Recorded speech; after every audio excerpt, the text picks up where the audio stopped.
안녕하세요. 오늘은 12월 24일 목요일입니다. 오늘은 베드로 후서 2장 10절에서부터 22절까지를 본문으로 큐티 가이드를 시작하겠습니다.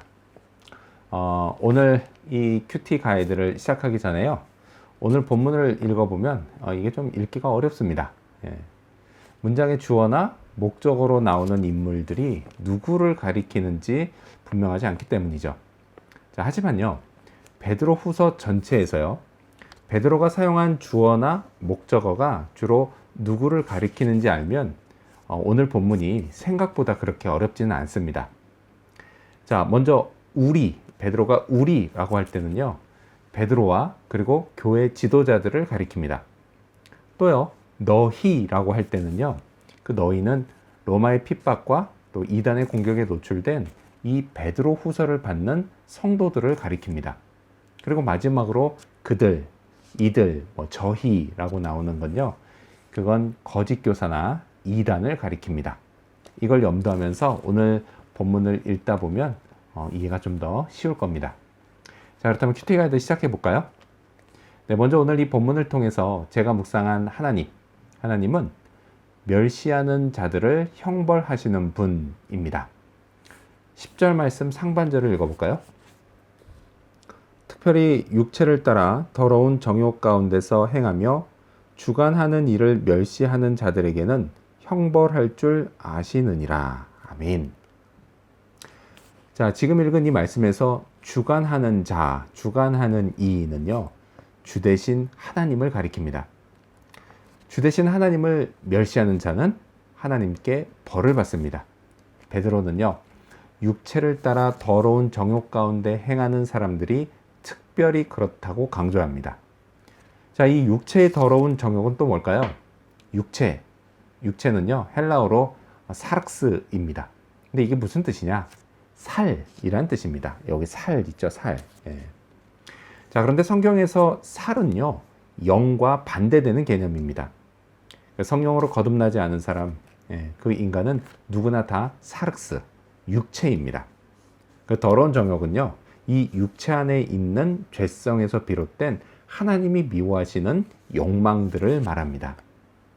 물론요, 거듭난 사람도 여전히 죄성이 있습니다. 하지만요, 그들은 성령의 주관 아래 죄성에게 지배당하지 않으려고 끊임없는 싸움을 합니다. 자, 이에 반해서요, 베드로 당시 거짓 교사들은요, 죄성을 그대로 따라 살았습니다. 육체의 더러운 정욕의 주관 아래 살았습니다. 그리고요, 진정한 주관자이신 하나님을 멸시했습니다. 그때나 지금이나 하나님은요, 이런 자들을 벌하십니다. 형벌의 방법, 그리고 형벌의 시기, 이건 하나님이 정하시기 때문에 인간이 정확히 알 수는 없습니다. 알 수 있는 건요, 형벌이 반드시 있다는 사실입니다. 자, 그렇다면 오늘 이 본문을 통해서 제가 발견한 인간의 모습 어떤 게 있을까요? 오늘은 거짓 교사 그리고 이단의 모습을 볼 수 있습니다. 베드로는요, 그들의 다양한 모습을 매우 강조해서 말합니다. 그만큼요, 거짓 교사와 이단은 교회에 심각한 문제가 됩니다. 자, 그 중에서요, 세 가지 모습을 보면 첫째로 그들은 매우 교만했습니다. 10절 하반절과 11절 말씀 읽어볼까요? 이들은 당돌하고 자긍하며 떨지 않고 영광 있는 자들을 비방하거니와 더 큰 힘과 능력을 가진 천사들도 주 앞에서 그들을 거슬러 비방하는 고발을 하지 아니하느니라. 아멘. 자, 여기 10절에 보면은 영광 있는 자들이 나오죠. 이건 천사들을 뜻합니다.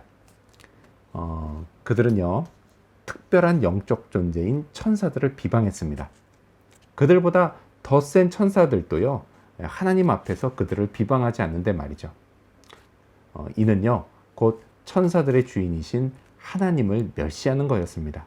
정말 교만한 자들이었습니다. 자, 14절 말씀 읽어볼까요? 음심이 가득한 눈을 가지고 범죄하기를 그치지 아니하고 굳세지 못한 영혼들을 유혹하며 탐욕에 연단된 마음을 가진 자들이니 저주의 자식이라. 아멘. 둘째로요, 그들은 탐욕에 연단된 마음을 가졌습니다. 탐욕으로 연단이 됐어요. 그러니 그들이 얼마나 탐욕스러웠을까요? 예. 연단을 채우기 위해서요, 그들은 믿음이 연약한 영혼들을 유혹했습니다. 축복의 사람인 것처럼 그들을 유혹했어요. 하지만 실상 이들은 저주의 자식들이었습니다. 18절 말씀 읽어볼까요? 그들이 허탄한 자랑의 말을 토하며 그릇되게 행하는 사람들에게서 겨우 피한 자들을 음란으로서 육체의 정욕 중에서 유혹하는도다. 마지막 세 번째는요, 그들은요 새신자들을 유혹했습니다. 자, 새신자들은요 타락한 세상을 겨우 피해서 구원의 길로 접어든 매우 소중한 믿음의 새싹들입니다. 그런데요, 거짓 교사와 이단은 이 새신자들이 도로 타락한 세상에 물들어 버리도록 육체의 정욕을 자극해서 유혹하는 자들이었습니다. 자, 그들의 이런 모습들을 생각하면서요, 하나님이 정말 그들을 벌 주지 않으실 수가 없겠구나 라는 생각을 했습니다. 거짓 교사와 이단, 정말 경계해야 합니다. 자, 그렇다면 끝으로 오늘 이 본문을 통해서 나에게 주신 교훈이 뭘까요? 그건 확실히 믿자입니다. 20절과 21절 말씀 읽어볼까요? 만일 그들이 우리 주 대신 구주 예수 그리스도를 알므로 세상의 더러움을 피한 후에 다시 그 중에 얽매이고 지면 그 나중 형편이 처음보다 더 심하리니 의의 도를 안 후에 받은 거룩한 명령을 저버리는 것보다 알지 못하는 것이 도리어 그들에게 나으니라. 아멘. 자, 지금 읽은 이 구절을요, 오해해서요, 한 번 받은 구원이 나중에 그 사람이 어떻게 하냐에 따라 취소될 수 있다, 이렇게 생각하면 안 됩니다. 구원은요, 성령께서 보증해 주시기 때문에 결코 취소되지 않습니다. 자, 구주 예수 그리스도를 알므로 구원의 길을 발견한 사람, 그 사람은요, 그걸 확실히 믿어야 합니다. 근데 실제로 보면요, 예수 그리스도를 믿는다고는 말하지만 실상 믿지 않는 사람도 있고요. 또요, 스스로 내가 믿는지 안 믿는지 이게 확실치 않은 사람도 있습니다. 베드로의 지적은요, 바로 이런 사람들에게 한 것입니다. 베드로는요, 그러다 다시 세상 더러움에 얽매여 살 것이면 차라리 처음부터 알지 못하는 편이 낫다, 이렇게 말합니다.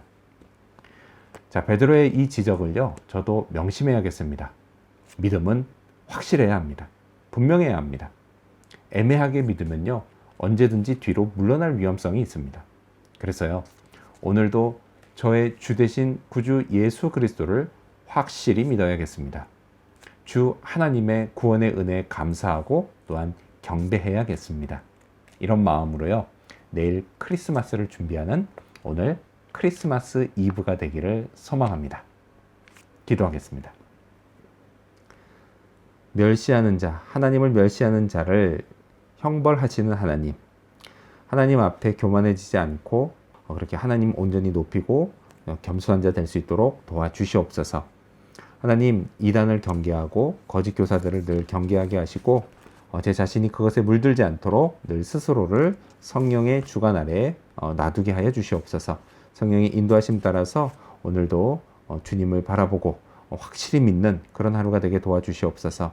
나의 구주 예수 그리스도를 확실히 믿음으로, 이 확실한 믿음으로 온전히 하나님 주신 구원의 기쁨 누리게 해 주시옵소서. 오늘 하루가 그런 마음으로, 감사하는 마음으로 준비하는 그런 크리스마스 이브가 되도록 도와주시옵소서. 감사드리며 예수님의 이름으로 기도합니다. 아멘.